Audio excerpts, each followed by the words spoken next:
Bike তোরে যদি দে তুই যদি কোন উল্টে উল্টে ভাঙ্গা লাগ তখন তার মাইনা না হারুম না। ও আমি গাড়ি উল্টে দে ভেঙ্গা হলাম না, আমার প্রতি তোর এই বিশ্বাস থাক। যাওয়ান ভাবছিলাম তো তোর গাড়িটা নিয়ে একটু চালামু, এখন আর তাও চালামু না। ও আর আমার সব জায়গা থেকে ব্লক করে দিস।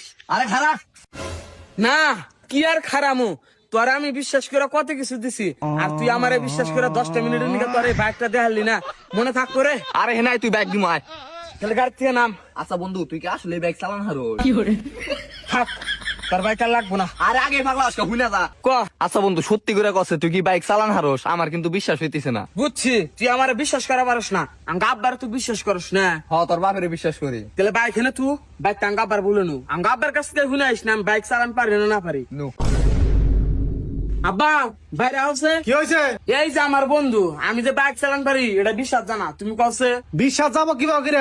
তুই যখন বাইক চালাইছে তখন এই ছেলের জন্ম হওয়া নাই। কি কোন আঙ্কেল, আমার থেকে রিবনের বয়স বেশি নাকি? আর আপনি কি রিবনের বাইক কিনা দিছিলেন যে চালাইবো? আরে কি কও গাদা, তোমার সাথে রিবন 10 বছরের বড়, আর রিবনের যখন 2 বছর তখন ওরা বাইক কিনে দিছিলাম। কি 2 বছর